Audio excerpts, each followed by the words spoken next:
All right, we are live. Now, I do want to tell people who are doing this on video that we still have 5 minutes to go. So you can either find something to do for 5 minutes or fast forward or listen to me chibber chabber.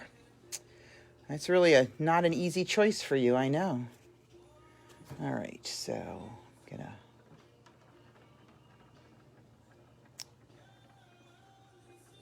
Come back. My tools are escaping. Okay. But we got some good music tonight. There could be some singing along. Not good for you.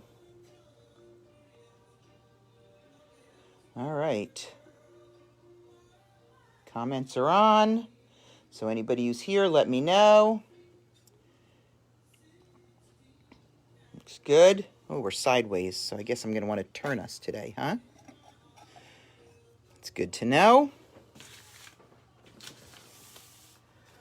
All right. And then when I do that, it doesn't all show. Isn't life interesting?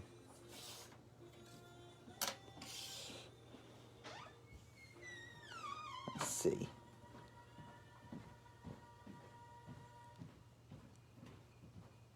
All right, well, that gets you the basic idea of it. Everybody has to turn their head sideways. I know, I'm so much fun. Oh, I cannot wait to do this with you guys. All right, so for anybody who's here, who's a first timer, actually, can someone give me a thumbs up to make sure I know you can hear me okay? Or hear me?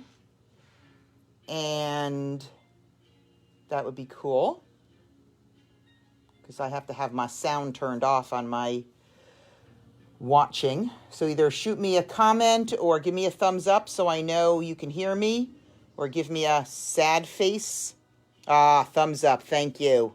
Okay. So anyway, if you're new, or even if you're not new, I'm going to suggest that you remember to wash your hands before handling your plate.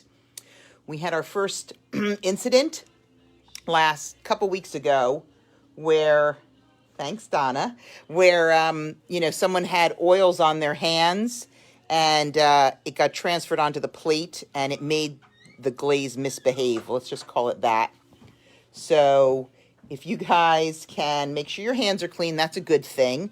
If you have a piece of scrap paper handy, that's good too, because I'm going to just show you a couple of techniques that we're going to use tonight. You can do it on any piece of paper. It doesn't matter. I just want to show that to you. Then you should have your paints open, your paper towel damp, your tool there, and your plate, of course. Your plate can go on your placemat, because that way you can use your placemat. Turn the placemat. Don't turn the plate. Was my point there. What is this? These are stars. Can you grab me a scrap paper? All right, I'll be right back. I need paper. It's a lot harder to find than you think.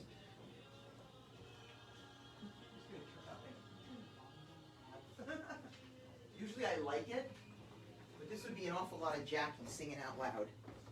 All right, so I got my own scrap paper, so I'm not the only one. You're not the only ones. Whoops. All right. So we've got a nice group forming. This is going to be a ton of fun. So as I mentioned, go ahead and make sure your hands are clean. You've got your plate on your paper placemat. Because when you go to turn the plate, I don't want you to touch the plate. I just want you to turn the placemat. The less time your life-infested hands spend on the pottery, the better. And this was all true before COVID, so this is nothing new. So you've got your placemat with your plate, you've got your glazes open, you've got your tool, you've got your damp paper towel, your clean hands, and some kind of a little piece of scrap paper that you can use in a second when I get started on just going through some of the basic techniques that we're going to use today and doing a little bit of testing. I like everybody to kind of get their hands on their tools before we start.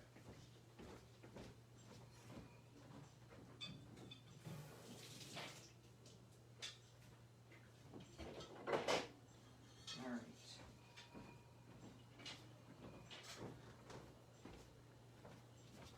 All right, I hope you guys all have something to drink, maybe. I don't know. I mean, that's what I'm here for. Turn this into a paint and sip. I know I can't, but you can. I'm not home. I got to drive home still. Yeah. So everybody ready? All right. So, hey, welcome. This is Jackie at the Studio for Art and Craft in Cobleskill, New York, coming to you from live, actually pretty quiet downtown Cobleskill. But hopefully soon we'll be livening back up. I want to thank everybody for your support. It's not something I get a chance to say as much as I would like to, but, the last 7 to 8 weeks have been quite the little roller coaster ride for a lot of us who have small businesses in small towns. And I'm just so appreciative of everybody's support. And I'm looking forward to, I can't wait, probably not next week, but maybe the week after. We're going to have a sneak peek at our big reveal. We're completely redoing the studio, and it's pretty exciting. Most of you probably know it because you walk in here and see us all undone. You're seeing us at our worst as when you pick up and drop off your stuff. But we're having a lot of fun with it, and we're really looking forward to it being over. So, just as a reminder, you've got your placemat, you've got your pottery on top of it. Remember, hopefully your hands are already clean, but remember that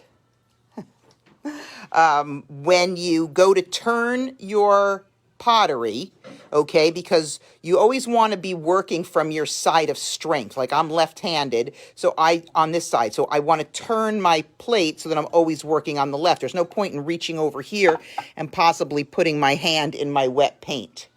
So rather than picking up the plate itself and turning it, I'd rather you pick up the placemat and use that. So that's what the placemat's for. The nice thing about working with the glazes is they're really super washable. So you can easily wipe down just about any surface that you get that on. So this, of course, is the plate we're doing today. I'm going to take it off because, that's an hour and a half or so from now. And what I'm going to do is I asked you to, if you have it, just to grab a little piece of paper. And I'm just going to go over some of the basics. So there's what I would call 3 techniques we're using today. Dipping and dotting, dip dot, and then one that I brilliantly call dot dot dot, and then a drag. So you've got your tool, your green tool, and each of the tips on the tool is numbered, starting with 1 and going all the way around to 8. 1 is the smallest, 8 is the largest. All right, so I'll always tell you which tip we're using. So I'm going to say tip 3, for example, in the salmon, okay, or orange. I tend to use a generic color name. So what I want you to do is just practice picking 3's a good one to start with, and dip it in the glaze and just put a dot, okay, dip and dot, so you get the feel about what it's like to get dots that are basically the same size by dipping and dotting. And then once you've done that, you could pick another color with the same tip and do it next to it. And why? Because what you'll see is that different glazes have, even with the same tip, the same amount of dip, and the same pressure, get a different result because the glazes have different viscosities, different kind of thicknesses, and so they get a different result. Sometimes for the most part, I've already accounted for this by the size tip that I recommend that we use. But this allows you to say, ugh, I don't like that. I want it to be a little bigger, and know that if you were doing that with a tip 3 and you wish it was bigger, all you need to do is to go up to a tip 4 and use that one. Dip and dot. Now, the other thing that makes a big difference, and don't judge it on the paper because the paper is nothing like pottery. The other thing that makes a difference, of course, is not just how much you dip, but how long you hold it down on the pottery. So the longer you hold it down, the more glaze drips down onto the dot, and the larger the dot will get. Sometimes I'll pick it up and I'll go, oh, I wish it was bigger, and I'll just put it back down and let it drip a little bit more. So just a little tip, no extra charge from me for you. Get your best results. You'll get really comfortable with it as we go. So the next thing I just want to show you, I'm just going to twirl mine around here, is I'm going to just show you my dot, dot, dot. So I'm going to just start with the number 4. And basically, if you want, there's a couple places on this, several, where we're making teardrops or a line where you want each dot after the first one to be a little bit smaller. So instead of dipping and dotting, I'm just going to check out where my hand is coming from here. I'm just going so you can see it. So I'm going to go dot and then keep dotting with the same tool, because by doing that, as you can see, the dots each get a little bit smaller. All right, so that's a good thing to practice. The other thing that makes a difference is how much pressure you put down. So what I always advise you is if you're not sure, it's your first dot, go with a little light pressure. Okay, you can always come back and add more. Jackie rule of painting, you can always add more, you can't add less. Okay, so that's your dot, dot, dot technique. And then the last thing that I want to show you for today is a drag. Not like it's a drag that I have to show you. It's a drag is the technique. So we're going to use different tips for this to get different size drags. I'm going to start with the number 3 just to show you. And basically what this is you start and you place it, and then you just take up a little bit of pressure, okay? Press it, and then just, sometimes they're going to be a comma or a type of a drag, and sometimes it's going to be a straight drag. But that's basically the idea, is hold it down and then pull it up. Okay, so those are our different techniques for today. Any questions on that?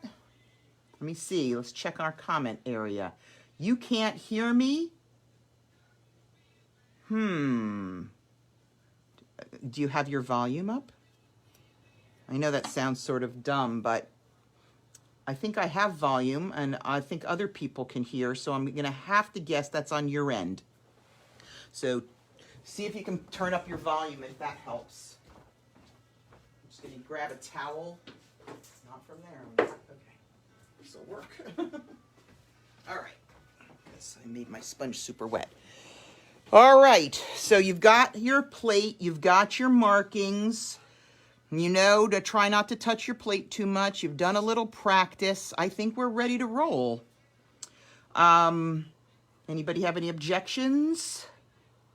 Oh, yeah. So the other thing I'm going to ask you, number 1, definitely use the comments if you need me to slow down, if you need me to repeat something, if you need me to say something else completely, whatever. I'm open. Send me a comment. And I will ask regularly, you know, as a way of judging how close people are to being done, for you to give me a thumbs up. So please use that. Please help me out. It helps me pace it properly since I can't see you. Hover your mouse. Oh. Hover your mouse over the icon bottom left. That's not for me, right, Donna? Because I think I have. Oops, bottom right. All right, so Donna's saying hover your mouse over the icon on the bottom right. Above that is the bar with the volume. Kathy, were you able to find that? Are you doing better with the volume? All right, so I'm going to get us started. We're going to use the number 8 tip to start with. That's the biggest one, the largest tip. We're going to start with the salmon on the, well, the way I have it, using my words. The way I have mine set up is I start my paints on the left. So just dip and dot right on that center dot. And you can hover it there a little bit so that it drips. The other thing is, one of the things that's good to do is to not have a big old mountain of glaze. So if you ended up putting a lot of glaze on, you can always do what I'm doing, which is clean off your tip and then put it back in and take off a little bit so that you don't end up with it domed. I guess that was the word I was looking for. Because glaze doesn't want to be too thick, and it will pull away if it's too thick. And that's, you know, probably not the look you want. So let's just go ahead and just put a nice big fat dot right in the middle. All right, whoops. So that wasn't the most complicated of steps. I'm going to move on to the next one.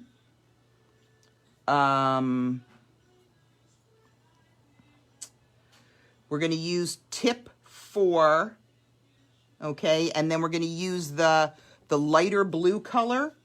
And if you have as many, the marks that if your plate is marked, hopefully it is, the way mine is here, we're actually going to put a number 4 dot on the tip of every other one, okay? And it's going to be on the longer one. So right at the end, we'll put one of these dots, every other one. Okay, and remember, you know, when you've done about 4 of them is a good time to pick up and turn your plate so that you're always dipping from your side, or dotting, I guess I want to say, from your side of strength.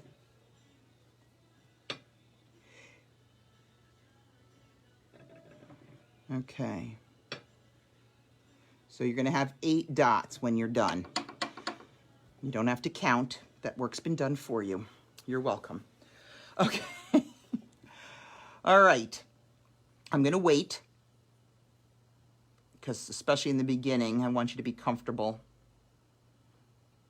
that you're dotting at a comfortable pace. So the first few dots, you know, every dot is precious. But after that, maybe they get a little less precious.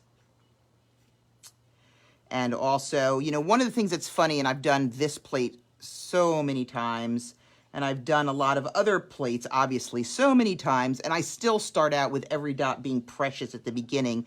And then as I move on and I realize that I'm getting the whole view, I stop feeling all precious about it. So now that we have those in, I want you to use tip number 1, which is the smallest tip, and the darker blue, and work on and put that at the end in between. And now here's what I want to say about that. Go lightly here. You can always add more. You can add less. Start with a tiny little dot, because you don't really want them to kiss the dots you already have on. And as you know, you can always add more, but you can't, you know, add less. So if you have a dot that's too small, just go back and dip and make it a little bit bigger. But start out with them lovely and delicate, okay, on the tip of that. Okay. If you do get kissing dots, if things run into each other, do not worry about it right now. I will show you, the one thing you don't want to do is try to clean up a wet dot.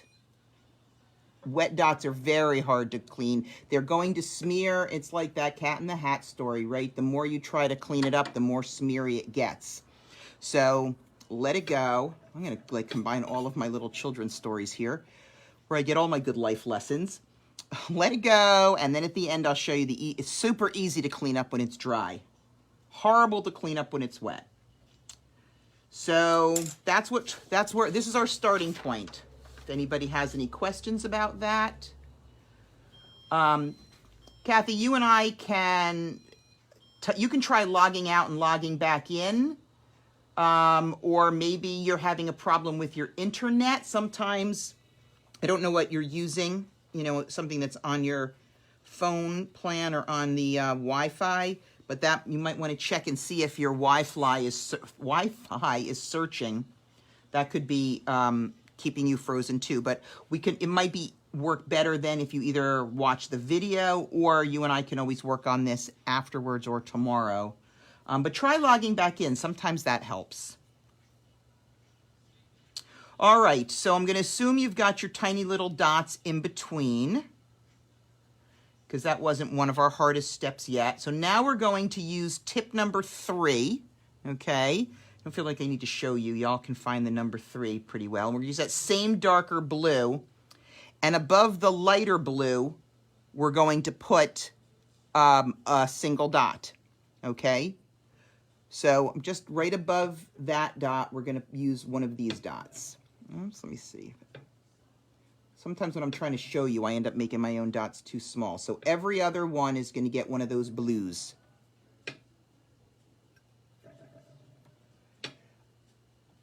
A lot of times, if you find that your dots are different sizes as you go, finish your whole, what do I want to call it? Finish them. Finish the whole row, even though it's a circle. So finish your whole circle first before you go back and try to correct, because otherwise what I find is that you end up overcorrecting.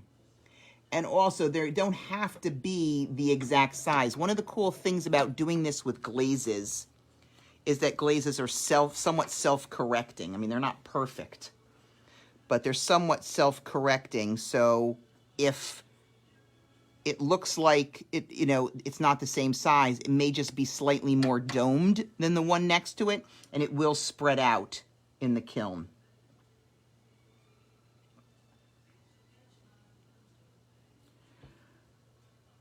Okay. So tell me how you guys are doing. Let me see if anybody's done with that step yet. Putting that tip 3 blue dot.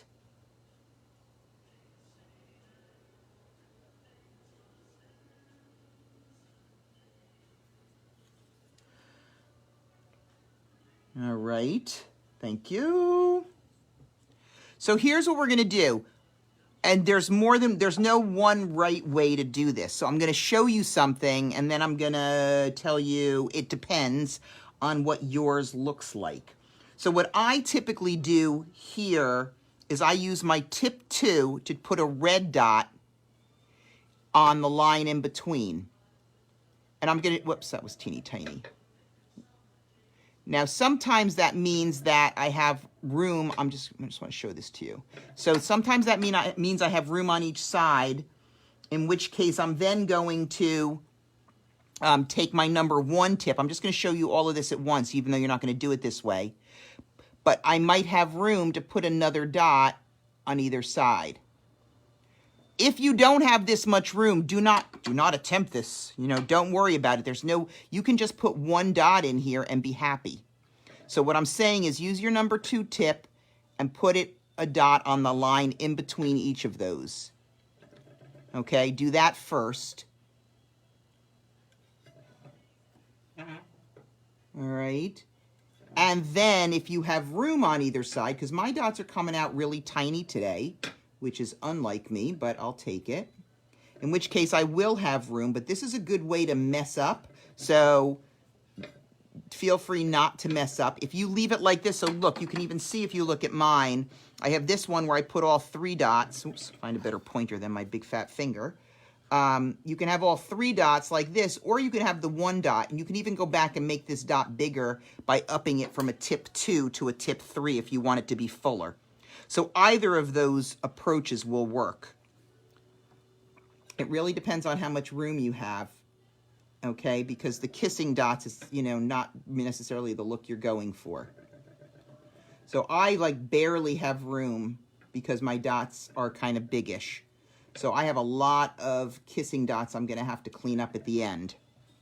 If you don't wanna have to do that, I'm gonna show you on this one because mine is not. I'm gonna go back to tip number 3, and instead of leaving it like that, I'm just going to go ahead and make a bigger dot on these other ones so you can compare the look.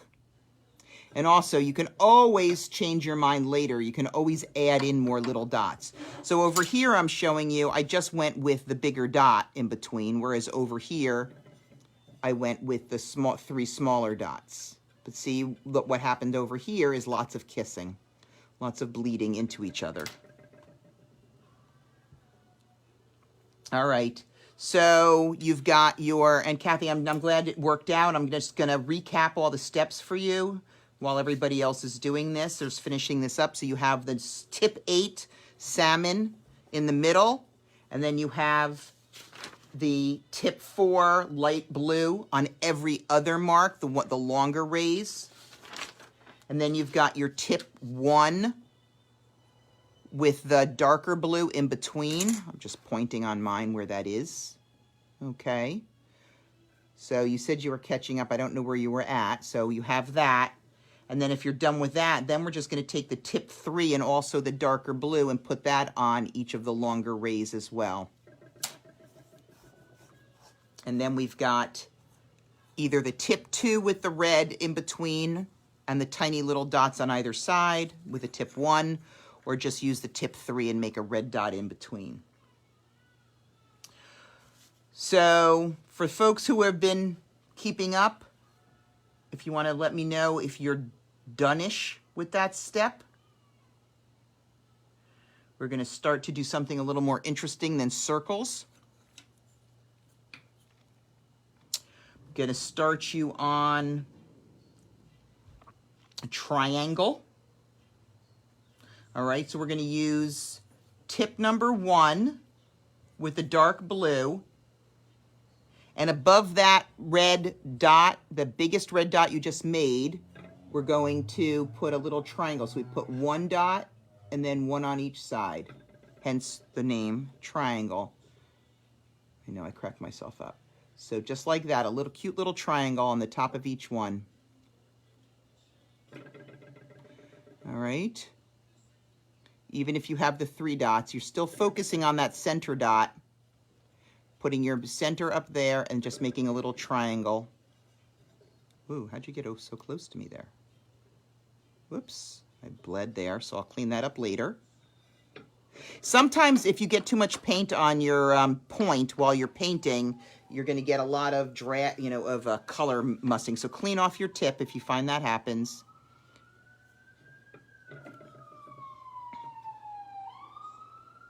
Oh, it's happening down here in Cobleskill today. All right. 1, 2, 3. 1, 2, 3. All right, so there's our triangles. Let me see if I can get you back into the center of my design there. Boy, that's, whew, not mean to make anyone dizzy.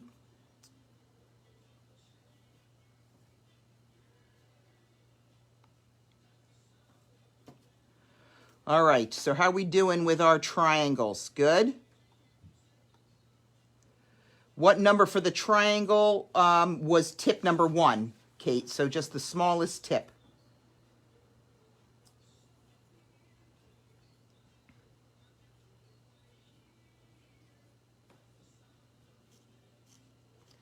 Okay. So tip 1, making the small triangles. And if everyone wants to give me a thumbs up when you're done with this stage, we're going to do our first drag. I feel like that's worth waiting for as a group.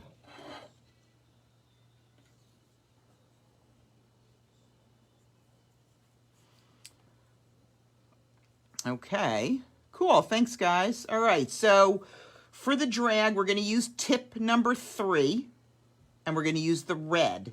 And basically, this is a very simple drag in between the triangles. So above the, let me find a place I want to start here. Right over here is a good one. So I'm going to start, I'm just going to do just a simple line up and let it go. And then just do 1 on each side. And they don't have to all, the side ones are usually a little bit shorter. Okay? So I'll do it again. Just start here and go up and let it go. And then just 2. They don't even have to all start at the same place. The most important thing is not to run into the other colors. So this will all show up just fine when you're done. Okay, so up from that big blue dot with tip number 3. And then 1 on each side. So up from the big blue dot and 1 on each side. And all using tip number 3. Usually you'll need a second dipping in there.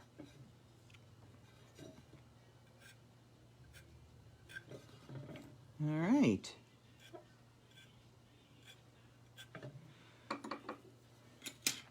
That's the look we're going for.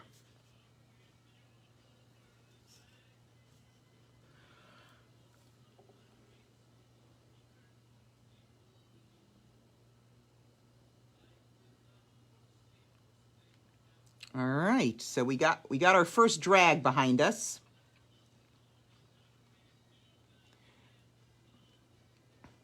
Let me know what you guys are thinking. How's that going for you? All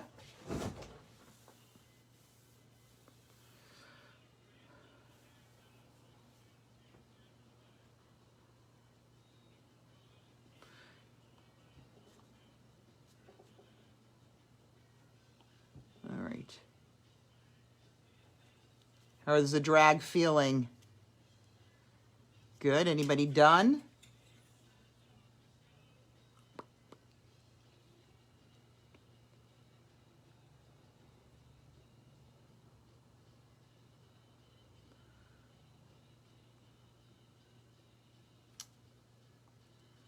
Checking on comments. Nope, everyone's doing okay. Good.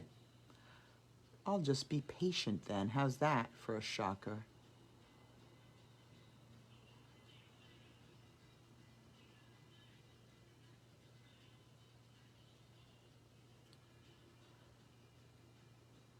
All right. How's that everybody doing? Anybody done with the petals, with the drags?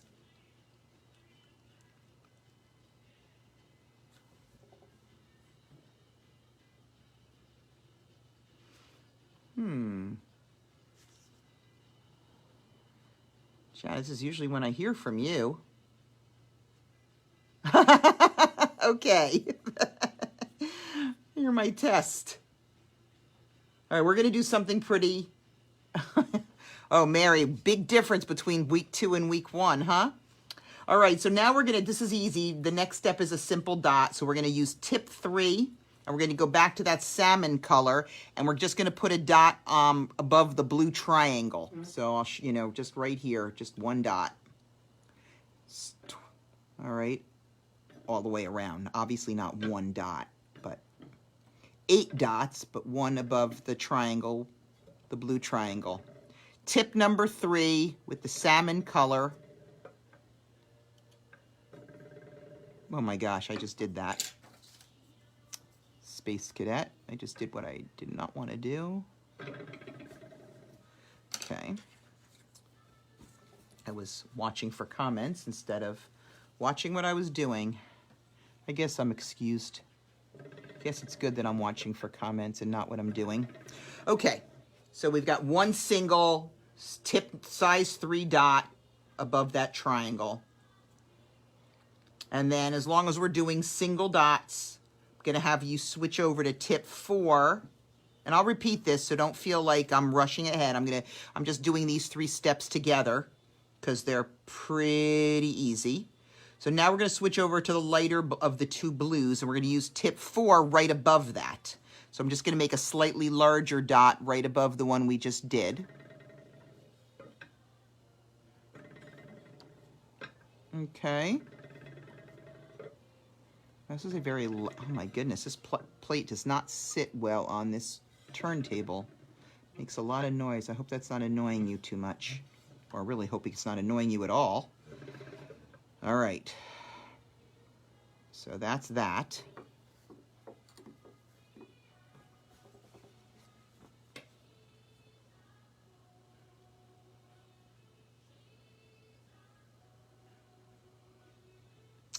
So it gives you a good look.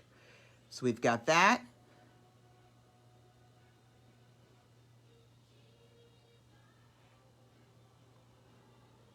And then the last thing we're going to do that's not the last thing in this kind of round, if you will, is go back to tip number 3, but the same light blue color or lighter blue color.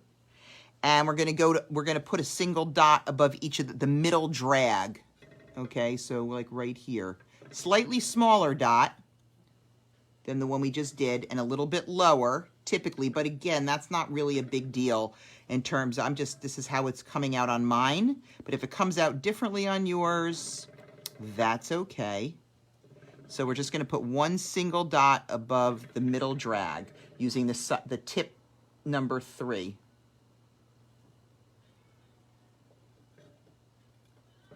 All right, so that's a bunch of single dots. And then what I want to do, actually, to end this is to go all the way to the end and grab some white. Start with the number 4 tip, maybe, and then just double dot what you're probably now pretty dry center. Might as well do that now so it has a nice, good chance to dry. You can make that dot bigger if you need to, but just so we have that done. Done and done.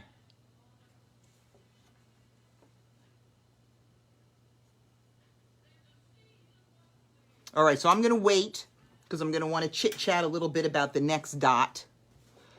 So let me know when you guys have finished that up. So you've got your salmon dots done above the triangle, right? And then tip 4, the lighter blue, is above that. And then your tip 3 lighter blue is above the middle drag, the red drags. Thank you. Okay, cool. So here's the thing. We're going to use tip 4 and the darker blue to make one more dot. And that dot is going to go above the one we just did, above the drag. But here's what I want to say about that. I want you to leave a little bit more room perhaps than you have been leaving, and so that we can put some little tiny dots around the whole thing. So I'll show you what I mean. So I'm just going to, instead of going pretty close, I'm going to do it up here because I can see better. So that one actually was a little close, especially for you guys who haven't done it. So I'm going to show you on another one. Leave a little bit of room. Okay, that's a better example. So I'm going to call that, I don't know, it's not a 1/2 inch and it's not a 1/4 inch. It's whatever comes between that. So give yourself some room in between. If you find you snugged it up too much like I did on my first ones, not the end of the world. I'm going to show you how to compensate for that. But I do, if you are better organized and you actually listening to me like I don't, and left some room, then you'll have plenty of room to dot all the way around.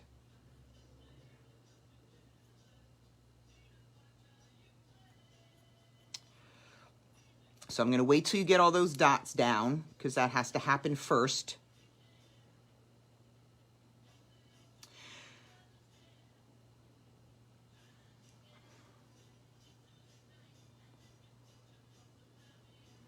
All right, and then while that's kind of drying, you'll notice I kind of go back and forth between these two rays so that one can dry, set a little bit. Hardest part, of course, is keeping your hands out of the wet paint, so please try to do that. What we're going to do is we're going to kind of come back to this, to this lighter blue, and we're going to use tip number 1, and we're going to use the salmon.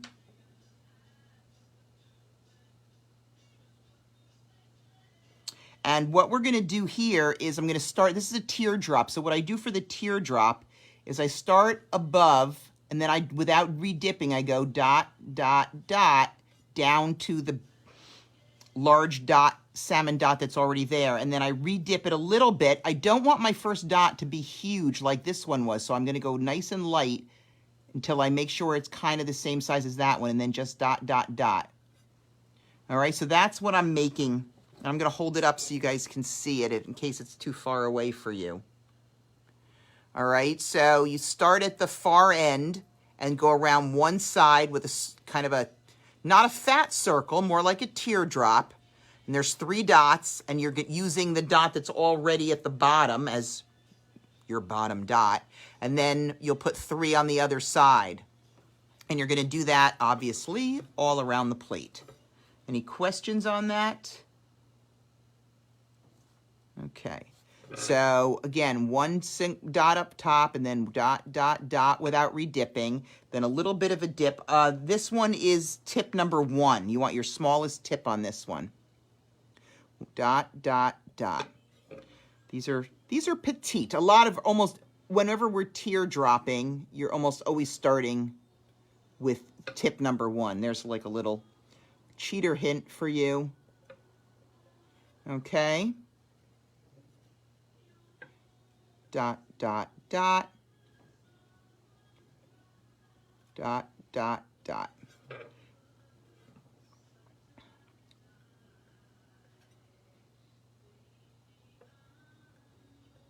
Okay, I'm going to see how everybody's doing. Anybody have any questions? Okay, nope.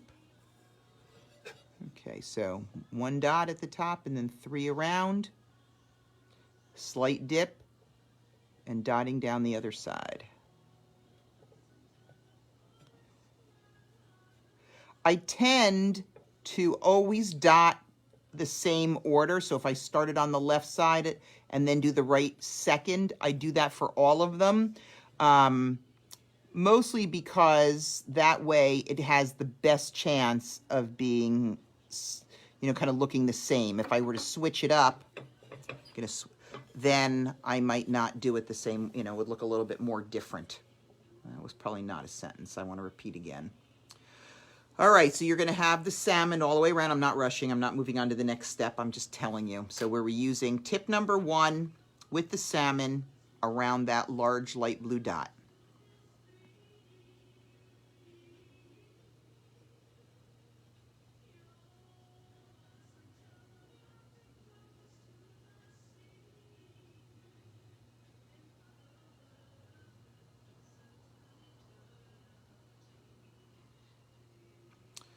All right. How's that feeling? Good? Your first teardrop? First teardrop of the night? For those of you who have done it before? All right. Lots of thumbs coming up. Okay, so we're going to switch over to doing the light blue. Light blue, tip number 2.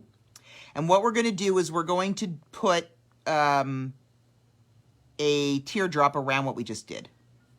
Okay, with a slightly larger tip. The nice thing, so we're just going to do it again. 1, 3.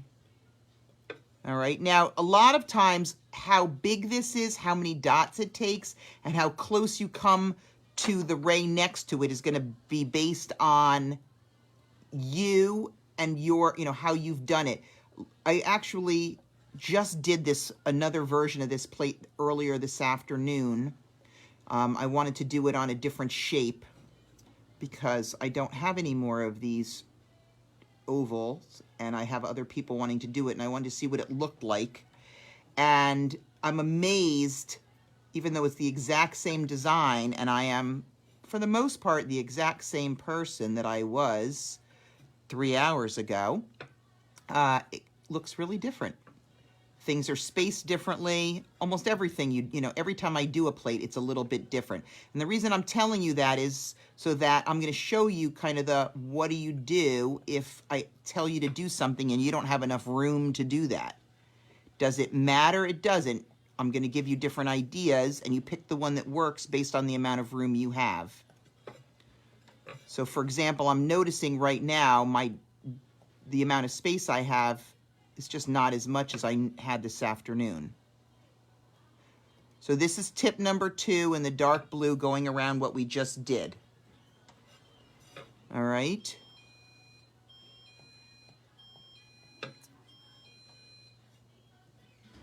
All right.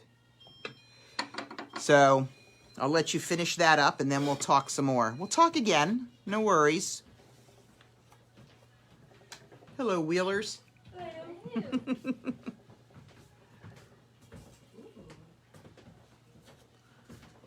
All right. So I'll look for some thumbs up, and you guys can let me know when you're finishing up. Oh, I just noticed I put the wrong blue around there. Sorry. Nobody pointed that out to me. I said use the light blue, and then I used the dark blue, so I don't know what you did. But it doesn't it doesn't matter as long as it's all the same. Let's see what I'm gonna do.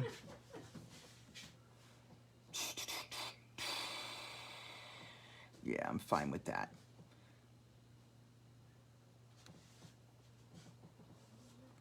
All right.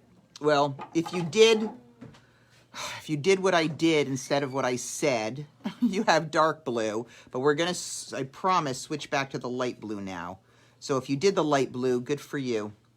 But we're going to use tip 2, and we're going to go around the big dot that's in between there. So here, we're going to do the exact same technique, but here's what I want to show you. I'm going to try to show you this over on this one. Well, have enough room, maybe. If I come up here and I work my ray around, if I run out of room, I just run out of room. I don't go all the way down. What I don't want to do is take the chance of hitting the dots next to me. So I'm going to, I do have actually more room here than I felt like I had. Okay? So take your time doing these little dots. They're pretty precise. This is actually a pretty precise design. So take your time so you really try to avoid hitting dots. And make sure your tip is pretty clean. Okay? Let me see if anybody has any questions on that. Nope, not yet. So I'm using tip 2 for this, around that blue dot.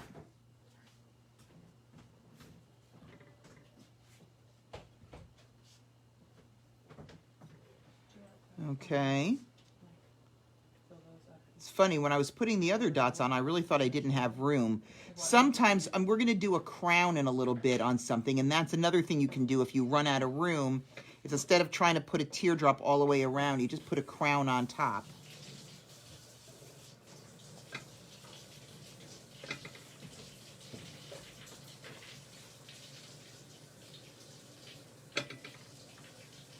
I am kind of surprised I have enough room for this. I thought I was going to be too crowded.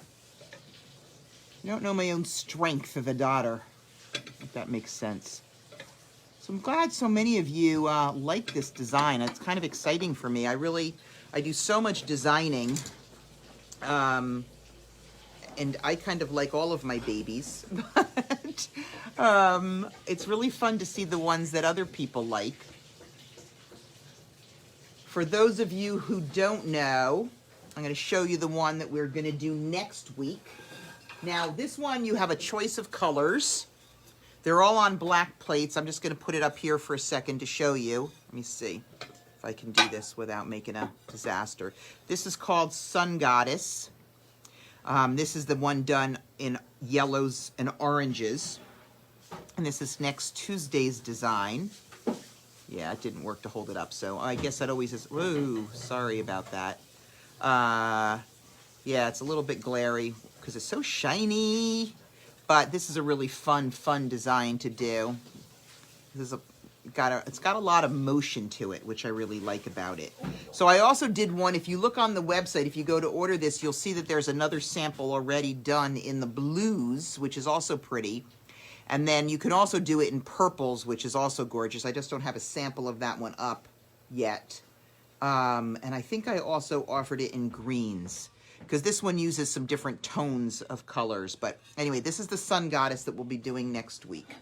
So thought I would show you that while I'm waiting for you to finish up. All right, so how are we doing on our little dottings there? Good? Okay, I like that. Boy, my table's really dirty. I didn't really notice that before. Okay, so now we're going to... Let me see how everybody's doing. Any comments? Nope, good. All right. Ooh. I know I'm not probably supposed to have my favorite dots, but I really like this one a lot. Ooh, little wackadoo that I am. Okay, so on the one you just did, where you have this blue dot, the dark blue in the center and the light blue around it, we're going to do a salmon dot with 2 drags to each side. So it's the tip number 2 and the salmon. And what I'm going to try to do this upside down. So I'm going to put a dot in the middle, and then I'm just going to do a little drag down here. Kind of, I don't know what to call this. Okay, but that's the move. So I'm going to show that, leave that there for you to see. I'm probably going to pick that up so you can see it closer. Okay. Sometimes I guess it doesn't, yeah, there you go. It's hard to, can't really figure out where's the best place to put my hand. Oh, you can see it just fine. I didn't even need to hold that up. So let me try doing that again. Tip number 2 with the salmon. I'll try doing it on the other side, so if in that case that's better. So a dot on the line, and then a drag to the left and a drag to the right. Or probably if you're right-handed, you do the opposite of me. I don't know. But that's what we're going to do. A dot in the center, drag to the left. I usually will re-dip at that point, and a drag to the right. So, dot, drag, drag. Okay, whoops. I'm just going to check and see if anybody has any questions about this. I don't know, what does it kind of looks like? This is the number 2. So, I guess it's kind of like a mustache, a handlebar. I don't know, that's too complicated of a name. Just drag. You're just getting a sideways drag. Whoosh. All right. And last one. Oops. Sometimes I get lazy and I don't re-dip when I really should have. Okay, so that's what that sucker's looking like. I really like that. I especially like how it looks when it's fired. It adds a really nice bit of dimension. One of the things I'm going to tell you guys, if your design is more spread out than somebody else's, there's no right or wrong. What you're going to notice is that you might go off the plate. this design is actually designed to go off the plate. Of the probably 5 or 6 times that I've done this one, I think once I didn't go off the plate, but I often do go off, and I think that's the one I used for the picture so that you could see it. But there's absolutely nothing wrong with going off the plate on one end of this design. It's meant to do that. So I don't want you to panic if that happens to you.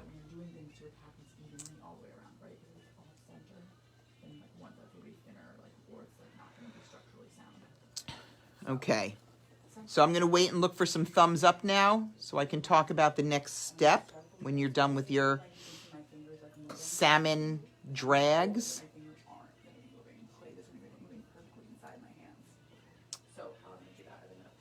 Okay. Cool. Oh, yay. I'm glad you like it. Someone else likes the drags.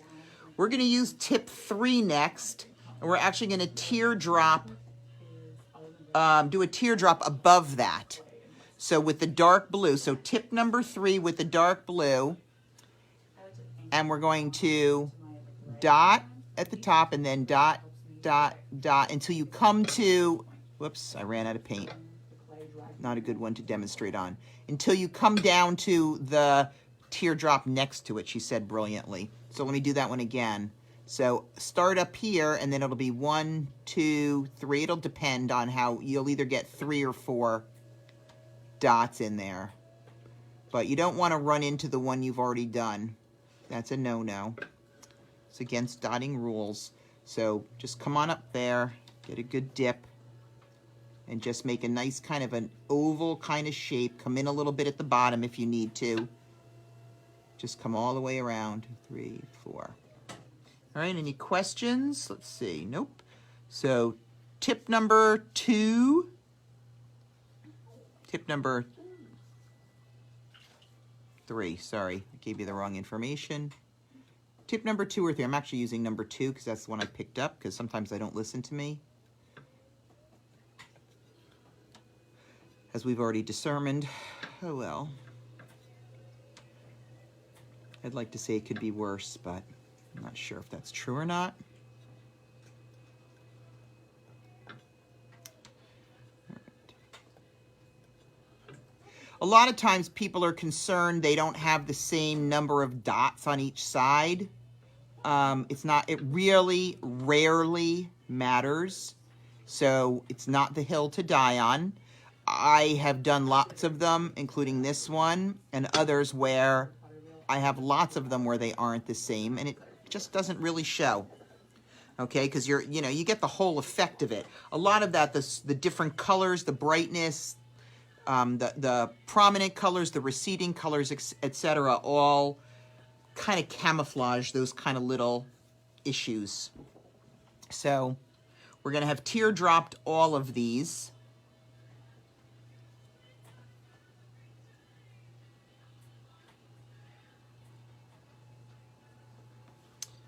And we're just going to do one, when we're done with this one, we're just going to do one single dot.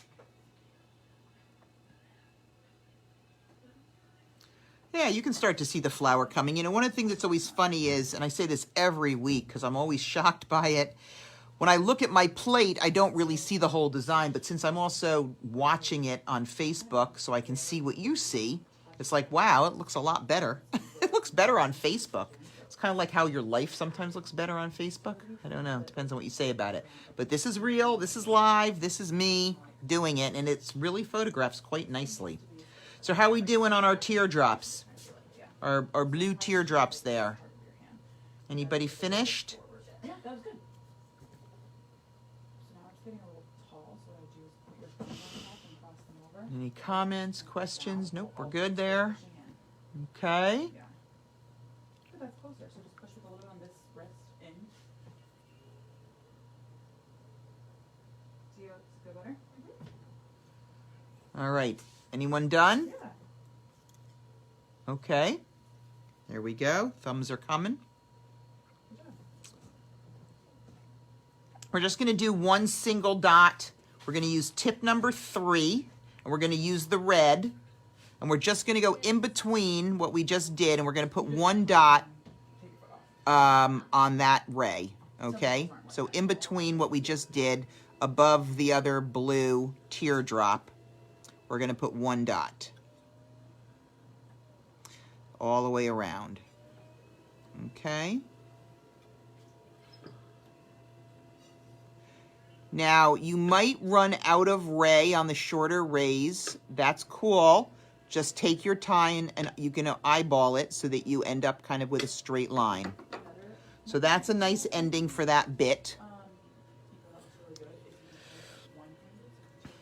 I'm going to take a little bit of a rest so everybody gets caught up because we're going to work on a new piece. So what did I just show you? I showed you what we're doing next week. So now I'll show you the one that's already online for the following week. And that's going to be the square plate. Now I happen to have the blue one here, but you could do this with a blue background or the white background. Let's see if I can change. I'm not going to mess with my lighting because that's really more important that you can see the plate we're working on. So this is me putting it. Oh yeah, it's not too glary. So this is a fun one. I like to have different shapes of things. I don't want you, them all round. Though the truth is, if somebody is doing it, I know a couple people are like doing a collection. If you wanted to do this one on a round plate, you could. It won't look the same, she said brilliantly, because it's, square. But we can certainly modify it as we go for a round plate. So I throw that in there for you to think about. So this is the one coming up in 2 weeks.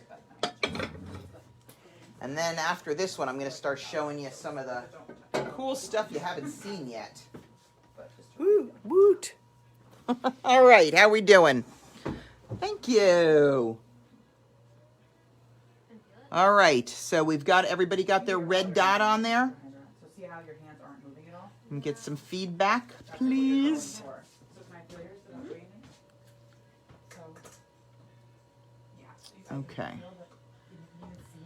Tip 315, so we did that one. All right, so now, yeah, we're gonna do a little triangle using tip number 1, but also that red, and we're gonna do a little bit of a little triangle above the red dot we just put on. So this is what I mean. So it's still, oops, just gonna go up a bit and then boom, boom, little triangle.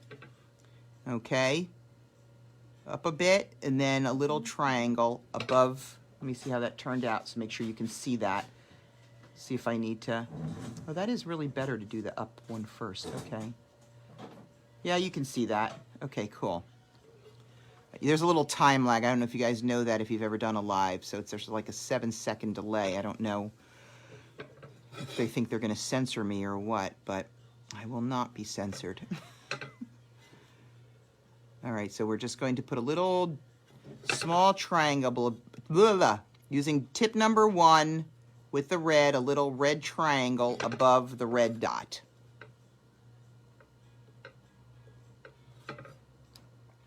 Okay. All right, that's how we're gonna do that. And now we're gonna teardrop, teardrop, teardrop. I'm waiting, I'm not moving ahead, I just sound like I was. Let's see, make sure any questions. Okay. All right.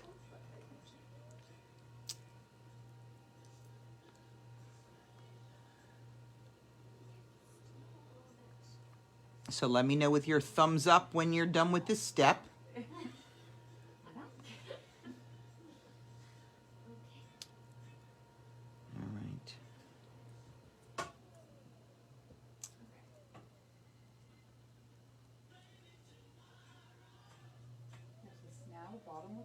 Move up and try using like these 2 fingers and like push in more with like your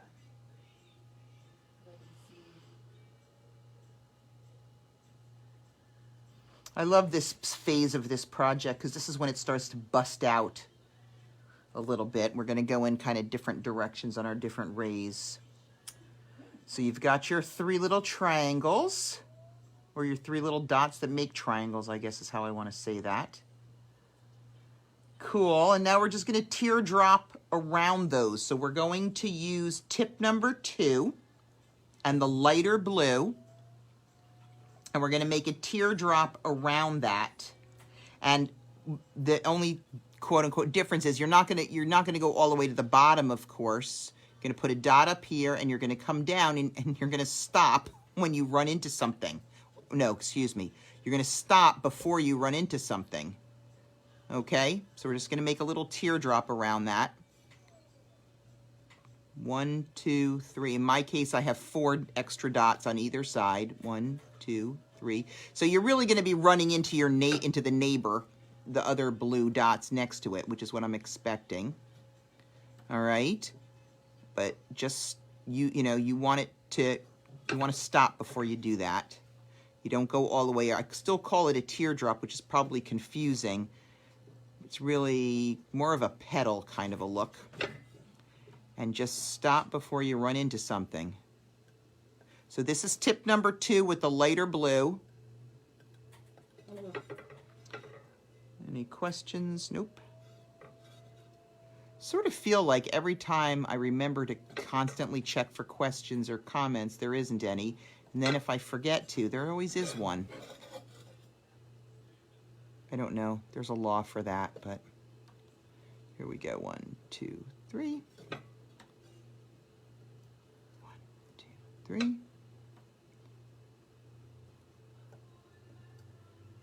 Okay, so that's what we're going to do. Teardrop number 1.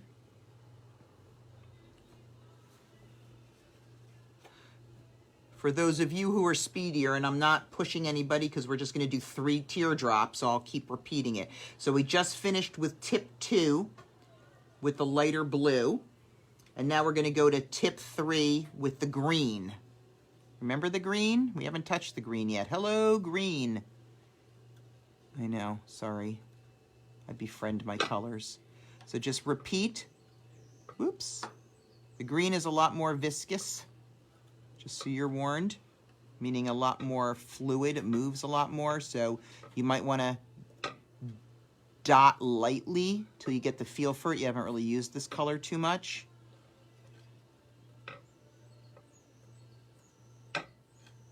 All right, so we're going to go around the one you just did with tip number 3 and the green. Questions? No. Okay. So.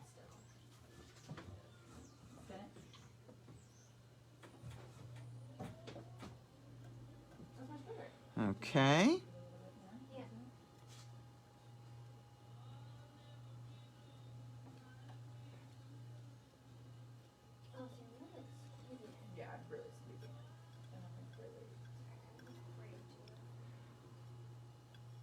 One of the things that's fun about this, it's obviously fun, I hope, to do it, each individual dot, but I just love how it looks all together, how all of them contribute kind of to the total look of it.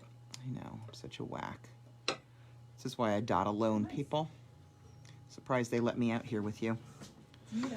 You showed up voluntarily. Okay, anybody have any questions there? That was tip 3. The other one was theoretically tip 2, Mary. So the green is tip 3. It doesn't really matter if they're the same, especially because there's very different viscosity between the two, so they'll still look different. So go ahead and do tip 3 for the green. Do not go up a size because it'll be ginormous. And we're going to actually use tip 4 for the last one, which is the dark blue. So we're going to go around the green. Now, here's what I just want to show you for those of you who are approaching the end of the plate as I am. Sometimes I'll pick up the plate at this point so that when I'm dotting, I am parallel to the table. And just for, a few seconds while I'm doing it, it just helps the glaze to set. So you don't want to have to dip on an angle.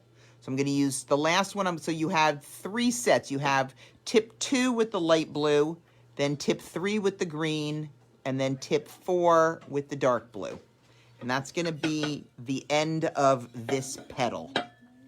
So we're going to do this. I'm going to leave you guys lots of time to finish this up because I don't want anybody to feel like they have to rush.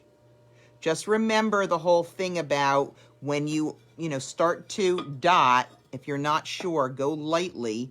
You can always add more. You can't add less.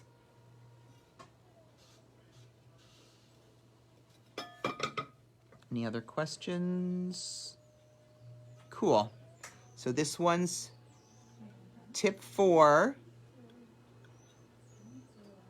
And that's going to be our grand finale on this petal. Because, you know, in my world, petals have grand finales. Hard to say it's not spinning. It's very close.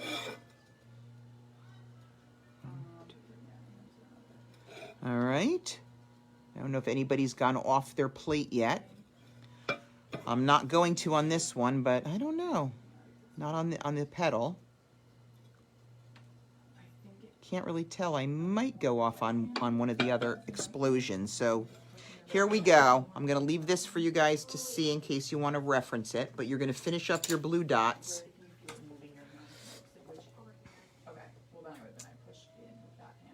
The other, I guess I'll show you some stuff. So the other thing I can show you is, this is one of the plates. I think I might have showed you this last week too. So I did a video for a group, and I shared it on it's on our Facebook page and it's on our YouTube channel. But this one I call the Funky Flower. This happens to be the blue and purple version, but I have a rainbow version and a green and yellow version.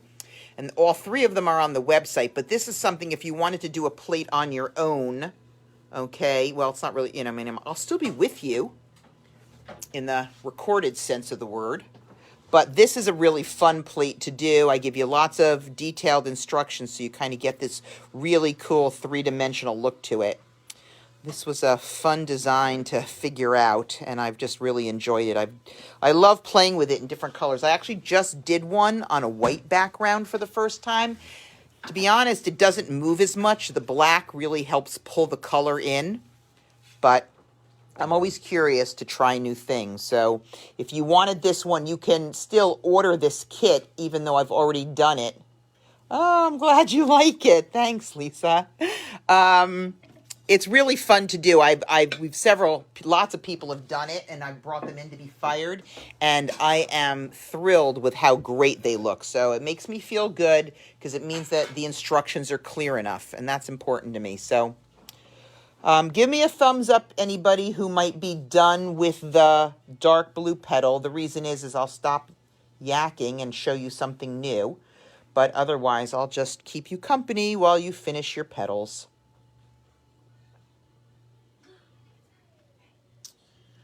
Okay, Janet's done.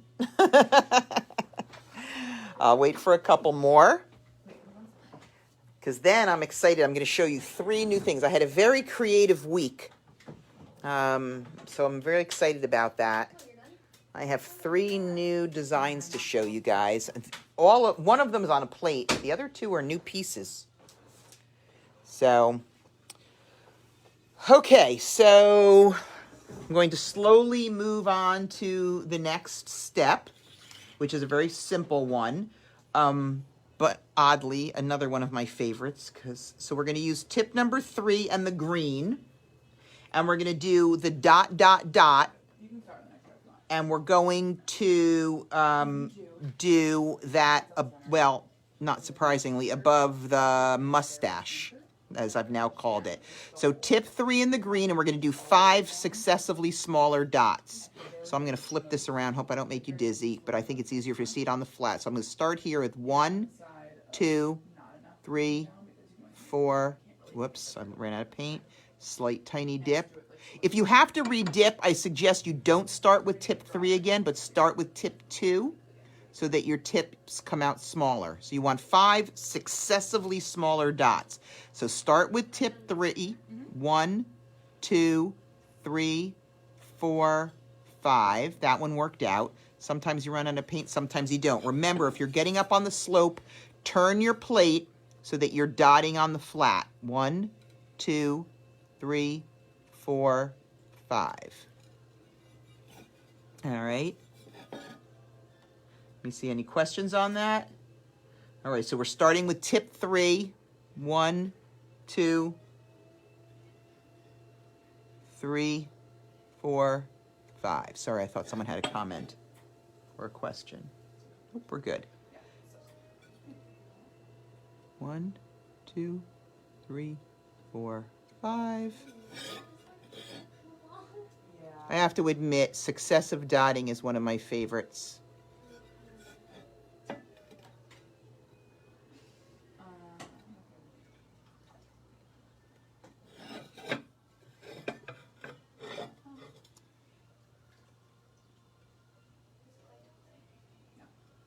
Okay. Alrighty. Oops, let me turn it so you all can see it nice and clearly.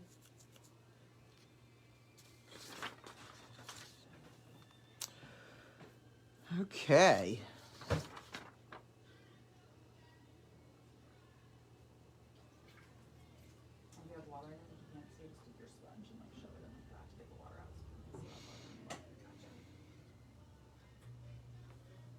Gonna turn that around. So how's everybody doing with that?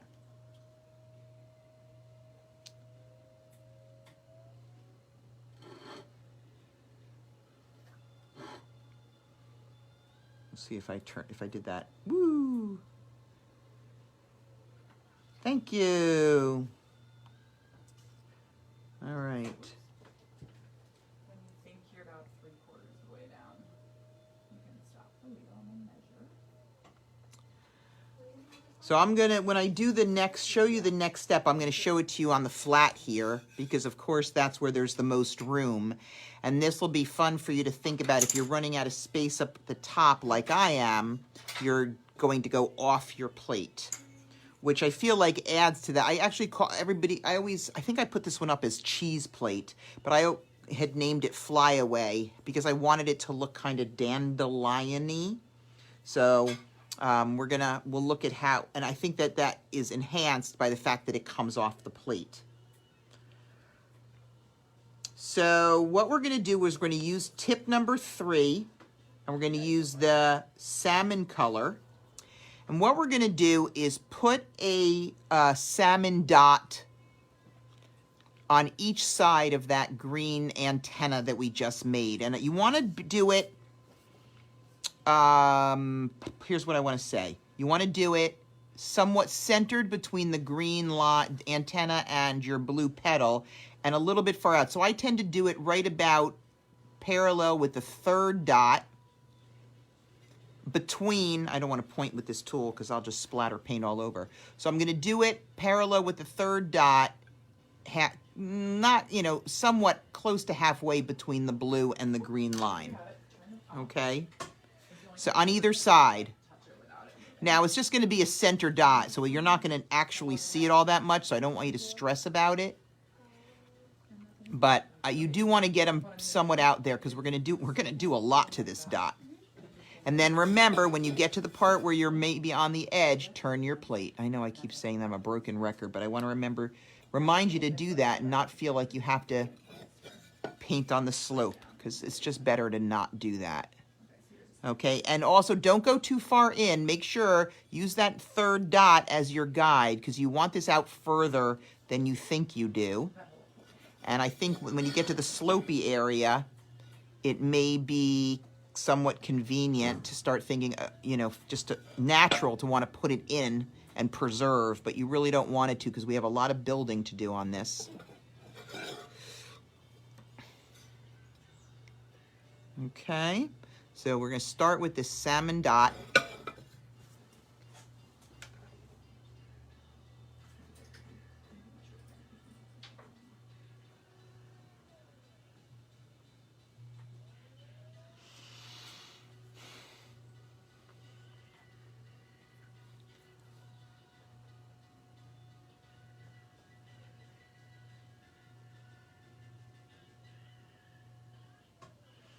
All right, are we salmonly dotted?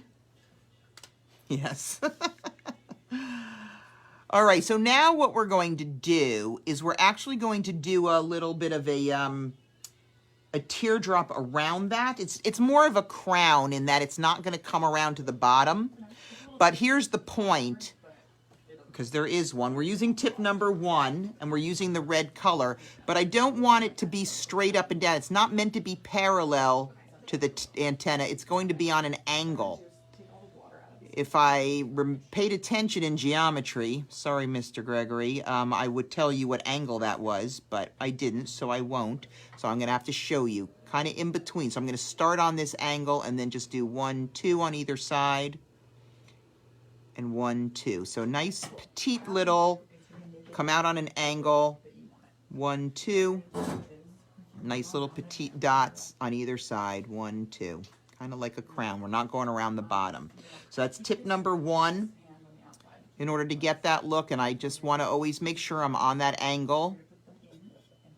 1, 2. Oops, lost my paint. 1, 2. All right, see if anybody's got any questions on this or my little non-geometry answer worked for you. Okay, cool. I'll take it. Just take your time because this one sets up the rest of this move. So make sure you're happy with your angle. You want to kind of right in between. I have to change it for every single one. And you don't want it side to side. You want to make sure you keep it on that angle. What angle would that be? Emily, are you good with angles? Okay, that was a plus. That's going to be a no. Okay, never mind. Well, let's see. 90. I'm going with 45. 45, halfway between, because 90 is an L, right? Yeah. Yeah, it's 45 degrees. I had it. I'm there. I've recovered my sense of dignity. It's a pretty low bar. Okay. So next time I'll be able to say more intelligently. And put your first dot at a 45-degree angle, and then everybody will go, what? All right, and remember, on the slope, tilt your plate, only because you get a better dot. These aren't going to go anywhere, but you'll always get a better dot.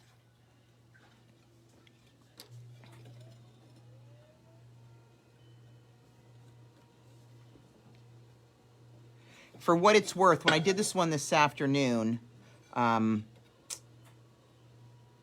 did not have all of mine really nicely done at a 45-degree angle.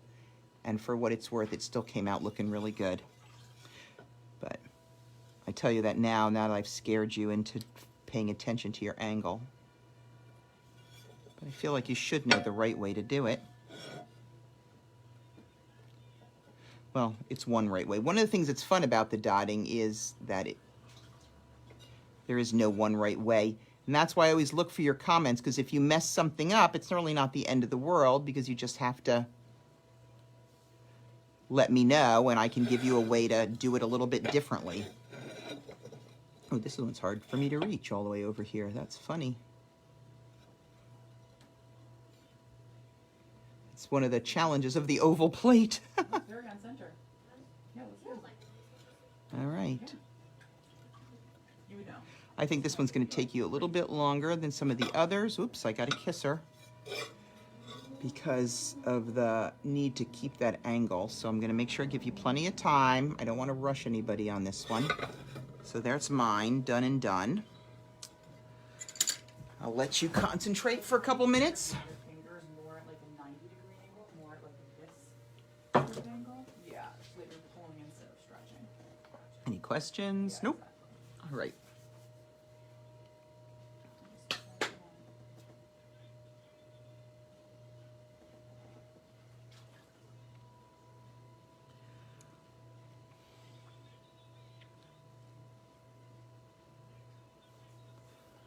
Okay.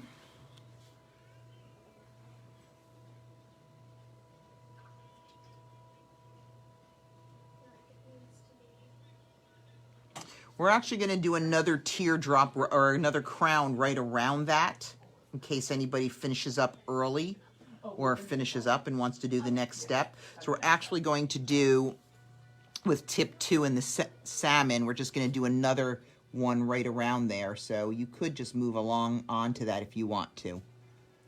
This doesn't really require too much of me. And you already have your shape down. That really helps. So you know where your angle is.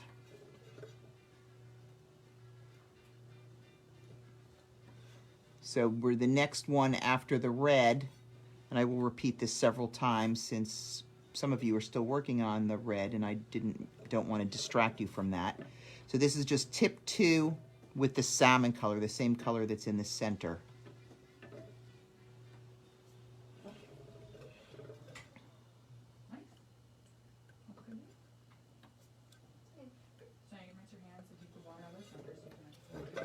All right, so once you're done with the red, we're going to move up to the tip number 2 and the salmon color and do a teardrop around that. I usually find if I did 2 on each side of the red, this one will take 3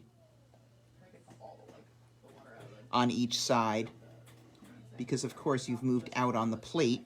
You can really touch the sponge in there. It's not going to mess anything up. It's just going to absorb the water.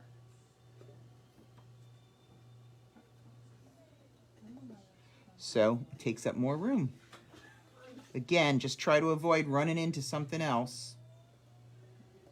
Just like learning to drive, most important thing, don't run into anything. Cool. Okay. Okay, so the next step is to get taller. So this is kind of the hardest. Any questions? Nope.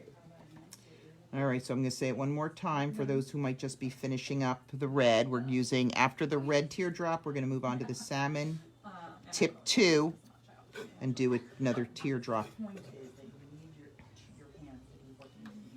So far, and I'm usually one of the first people to run off the plate, so I will say I've not run off my plate yet, but I know I'm going to on the next step, because the next step is a big move.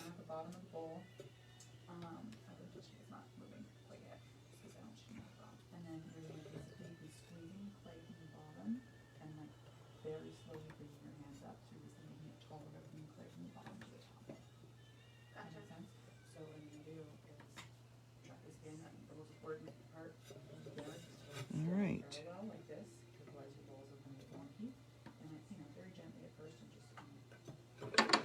All right, so we've got two teardrops there, right? You've got tip number 1 with the red, and then tip number 2 with the salmon.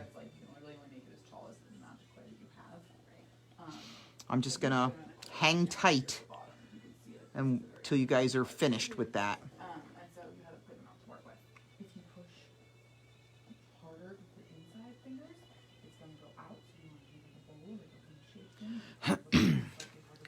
All right, and while I'm hanging tight, because obviously anyone who knows me knows I don't hang tight really well, I'm going to show you a brand new piece.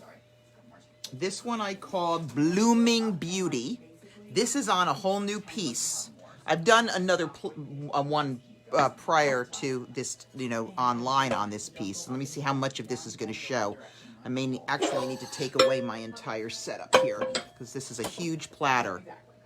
This is a platter, a round platter. Yeah, I was right. This is called Bloomin' Beauty on this big round platter. I love this platter. I've done so many different designs on it. And, yeah, I did put it down on the floor, didn't I? I mean, on the table. And so, this gives you an idea. I don't know, it's hard to show you how big it is. Here, let me compare it to here. So this our cute little tray that we just did sort of fits snugly right inside there. So that gives you an idea how about large this is. But what fun for the summer, huh? It's just a really fun tray. So anyway, this will be coming up in 3 weeks. Oh, yay, Iris, I'm glad you like it. This is a lot of fun. It's just got some really great, vibrant, deep colors to it. So that's coming up soon.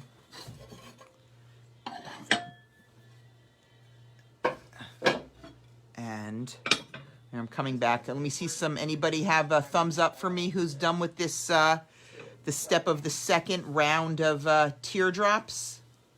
I'm not saying you have to, but if you want to, you can go a little slower. Okay, I'm waiting. You don't have to.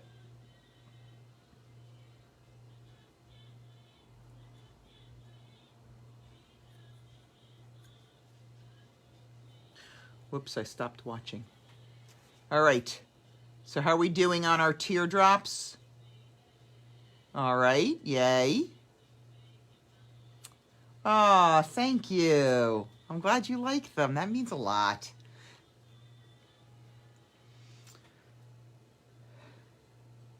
All right. Oh, thanks. Yay. I'm so happy. Woohoo. Okay, so if you've got your teardrops, we're going to actually do something. I'm going to flip this around so I can work in the flat where there's plenty of room and you can see it. We're going to do a little drag step next.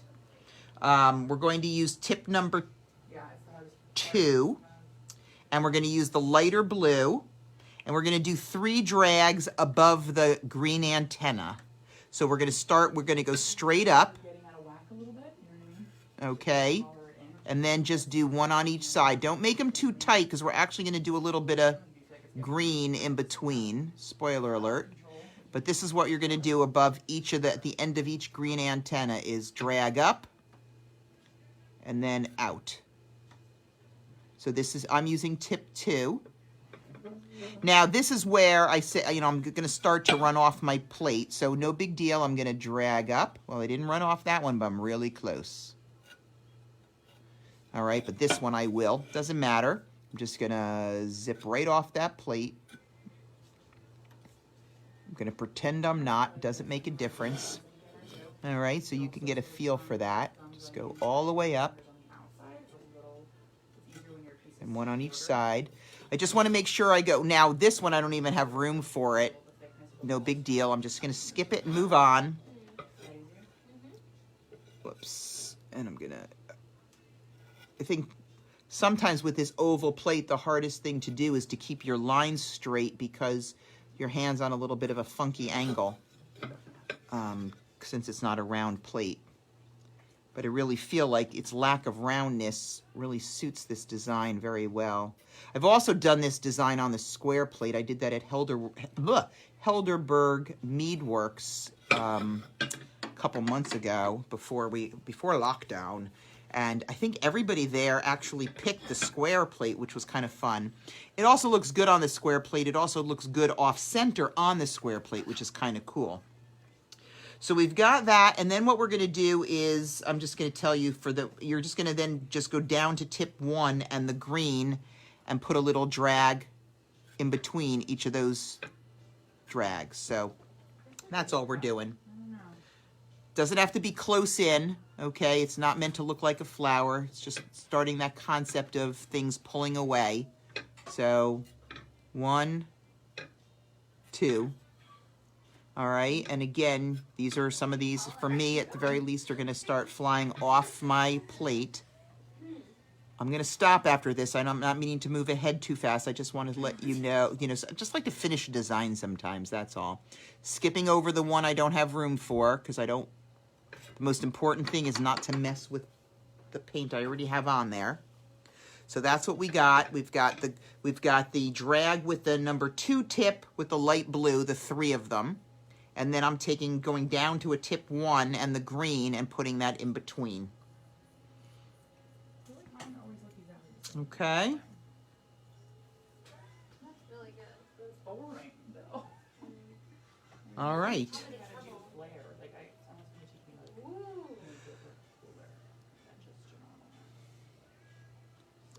So if everybody, let me see a show of hands when you get a chance of where we are on this one. So this is actually a terminal step for the antenna.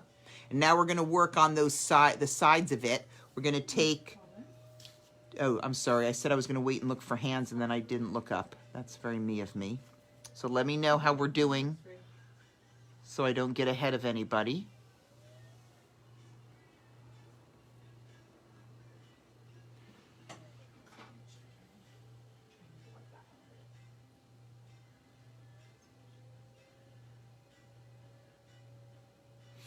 Okay, so everybody have their, I guess it kind of looks like leaves, doesn't it? I hadn't really thought about that before, but now when I look at it on the camera, it kind of looks leaf-like, which is logical. All right, we're going to use tip number 3, if everybody is ready. Okay, thanks, Kathy. I really need feedback. Okay, so tip number 3 and the darker blue, we're going to make a triangle above the salmon teardrop. Okay, so what I mean by that is I'm going to come up here, 1, 2, 3. Okay, so remember, this is that 45-degree angle thing, and I want you to keep that 45-degree angle. So instead of a teardrop, we're going to do 1, 2, 3 triangle. Kind of a nice cap there. Okay, so give yourself room for this on the places where you have room. Because the thing about doing the triangles is that when you, whoops, I can't move that closer to me, sorry, take it off camera. You start with the highest one, and then you have to make sure you've left room for the 2 lower points. So, and remember to tilt your plate. Okay. Okay. Any questions on that? Okay, so it's tip number 3, triangle above your salmon teardrop.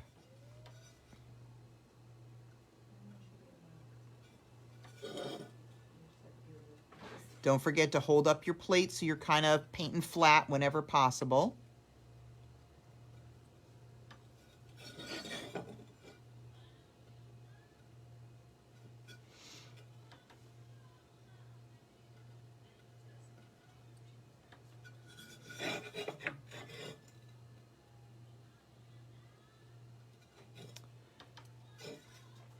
Okay, last set of triangles here.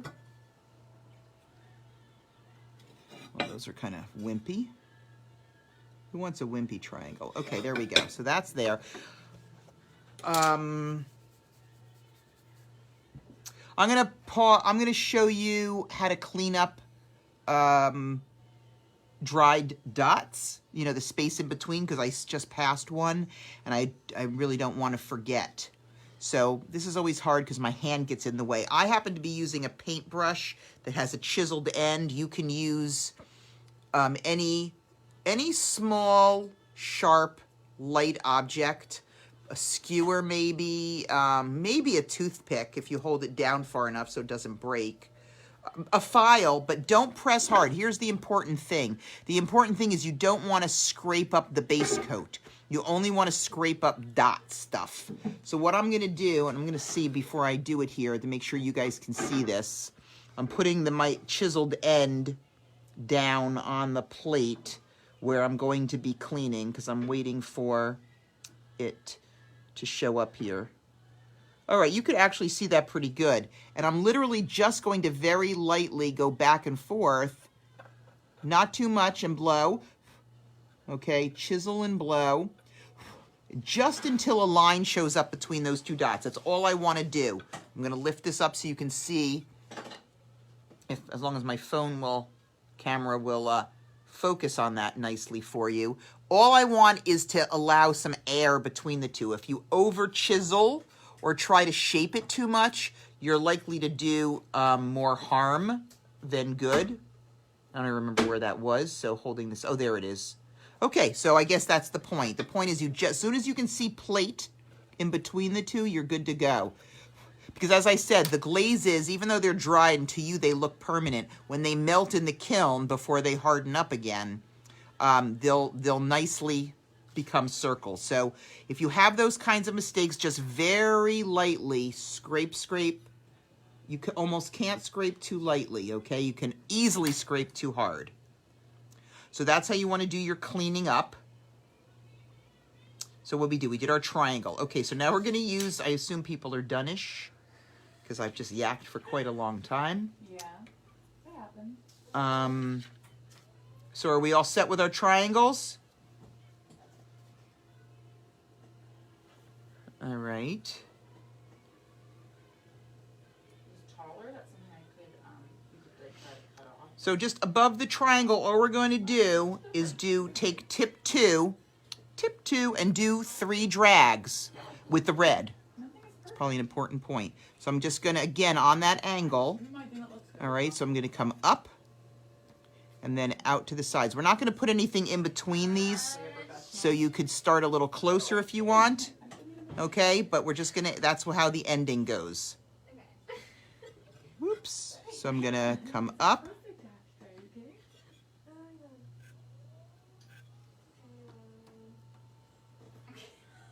So drag, straight up, above it, the head of the triangle, and then a drag on each side. You made that part too damn, unfortunately, and that's why.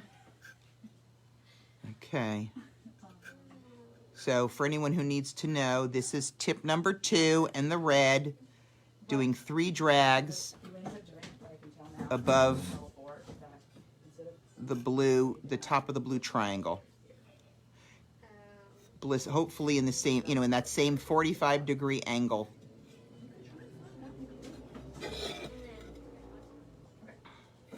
And again, I'm tilting my plate when I get up on the side so that I'm always making sure that I'm retaining the angle that I want. All right, so now I'm off the plate for a bit. This one I'm going to take off the plate. Boop.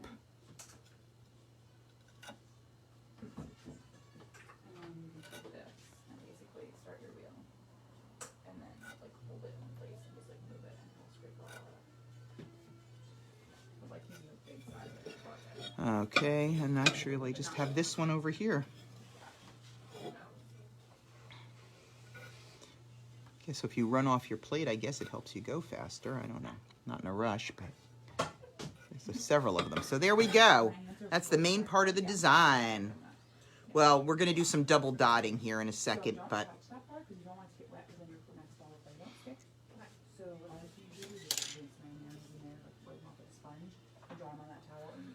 All right, so is there anything I need to repeat? Is everybody on this step? I'm not going to rush past it because we're going to move on to our flyaways next. I don't want to move on until everybody's here with us. So let's see, what else can I show you? Oh, I'll show you coasters. I don't know if you guys are interested. So what I did for the coaster set is I did 4 different designs. So the coasters are cool. I love these coasters. For those of you who've done stuff with me before, I'm a little bit of a coaster freak because you can do so much with them. I love to do these with the acrylic pour. I actually have that as one of my to-go sets. I don't know why I have them down here. So this is one of the designs I did for the coasters. They come in this really nice holder that I was just showing you. So what I did was I used the same color set and I did 4 different designs. What I thought was kind of cool about that was the fact that it, kind of makes something that goes together, but each one is different. And then when we do it as a class, you can have your choice of whether you want to do them all the same or all different. Just mix up the colors. So I have 3 different designs that you can do. And then this one, which is always a beloved one. This is a really fun design. But that's the coaster set. And to be honest, you can see them all on camera anyway. I don't even have to do that. I forgot about that. So what's neat about the fired coasters is that you don't even have to do anything else to them. They're ready to roll when they come out of the kiln. So that's the coaster set. If anybody, if anybody likes that idea, I would schedule that for a class in June. Why, I'm a dusty kind of girl. So that's that. Something a little functional. I think those are kind of cool. I tend to do that sort of thing, particularly like when we get closer to the holidays, because it's a great gift. I've just really gotten into, obviously gifts you can make. I never used to, because a lot of the things that I would make, I just maybe didn't consider to be worthy of giving as a gift. Not really a traditionally good painter, but what I have really enjoyed is some of the things like the acrylic pours or the dot mandala stuff. I can turn out something really spectacular looking, to be perfectly frank, and I can give them as gifts. So I feel like the coaster set is a really good example of that. I think that Bloom and Beauty tray is another good example of that. Okay, how are we doing? Did I kill enough time there chatting with you, showing you what I've got coming up? How are we doing in terms of finishing up the flower? We're going to move on to our flyaways. No, just me? Let's see. Ari, I think your almost was from before, so I'm not going to go with that one.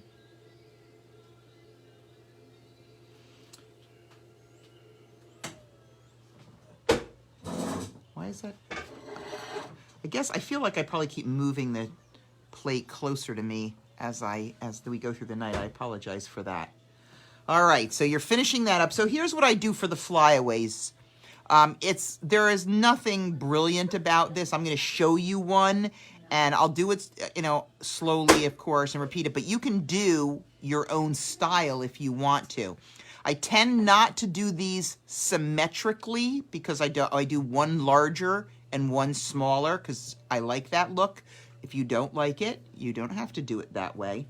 But what I'm going to do is I'm going to start with tip 3, and I'm going to put that into the lighter blue. And if I look at this, I'm going to kind of put that one over here.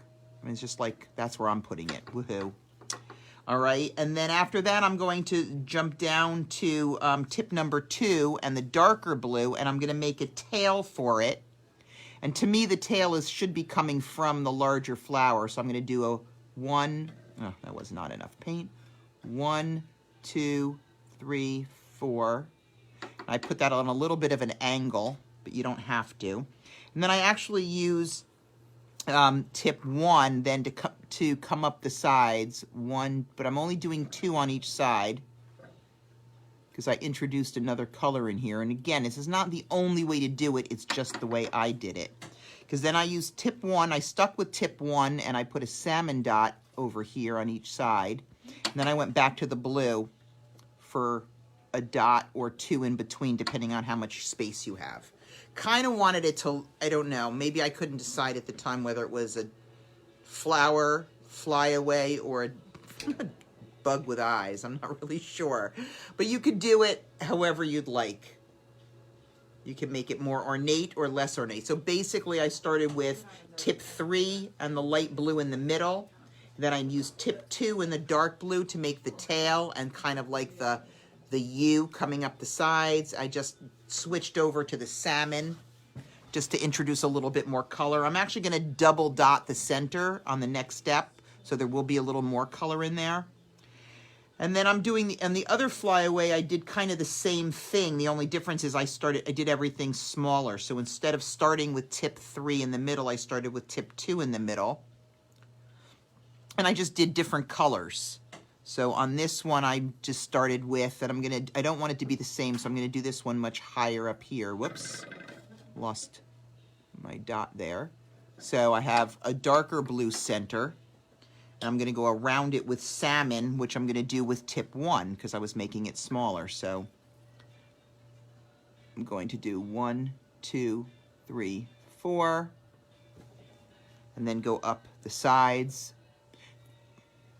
1, 2, go up the other side, 1, 2. I happen to use the green next, 1, 2, for my faux eyeballs, because I don't know. And I put another one up at the top, which you don't have to do. I mean, I'm trying to, these are not, they're nothing. They're representational. So I guess what I wanted to show you on this is I specifically did not make it symmetrical. They're at different heights, etc.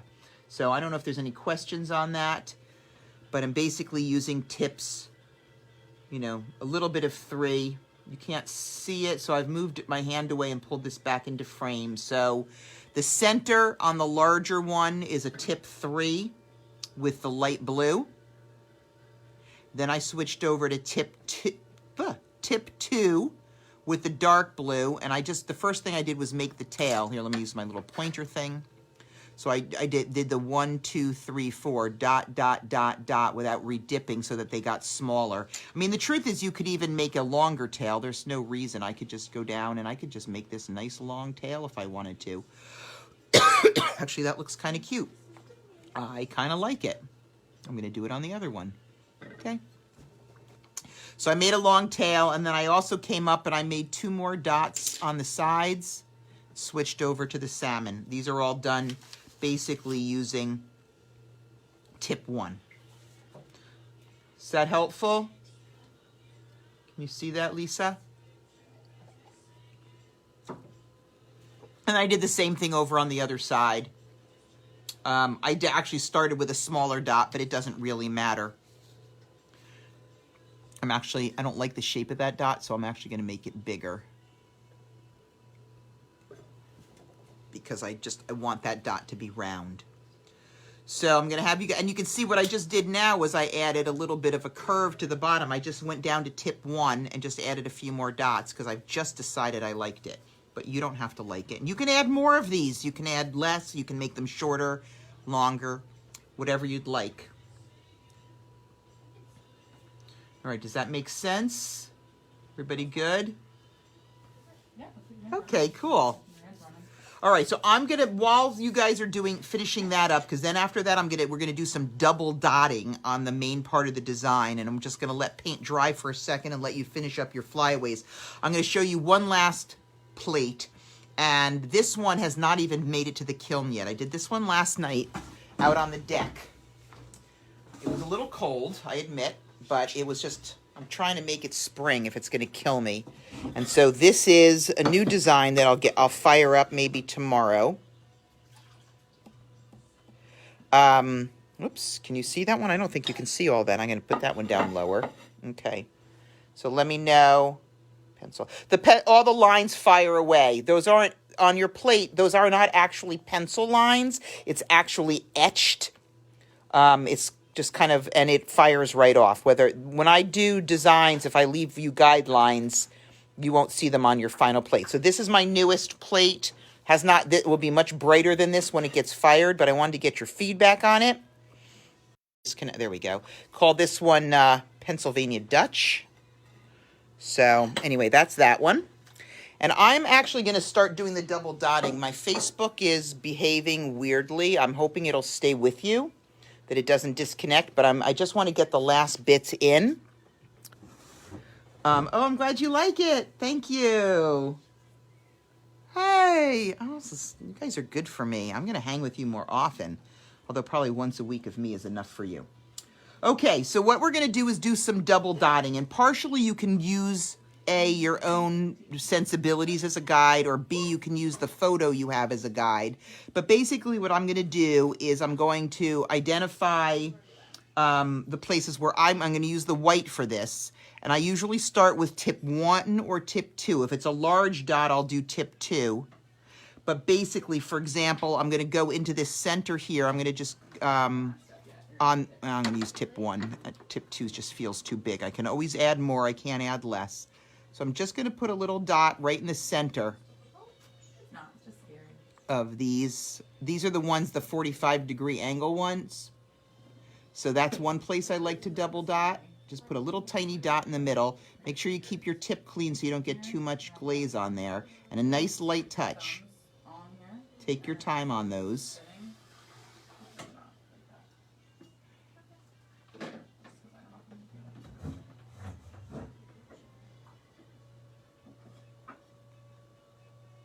You don't always have to re-dip after every one, because especially if you're lightly dotting. But the nice thing, what double dotting does is it adds a lot of dimension and a look of complexity to your design when it's finished. So, okay, whoops, I finished that one. So I'm doing that on the 45-degree one. And I'm also doing it the same thing on the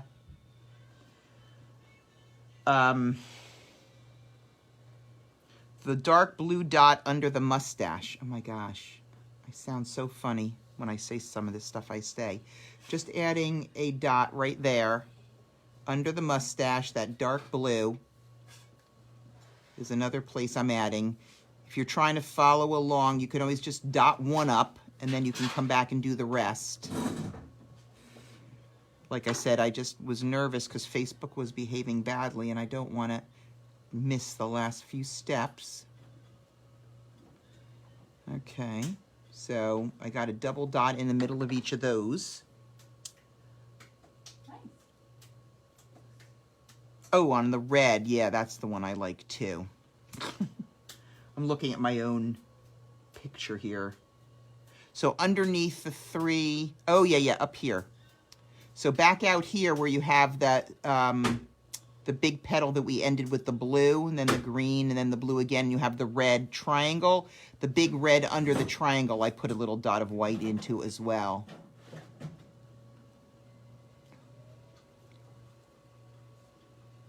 So very lightly, because it's not a very big dot, and I'm using tip number 1, which is as small as you can get. So just a nice light tap. So you don't put too much in there. It's not that big a dot.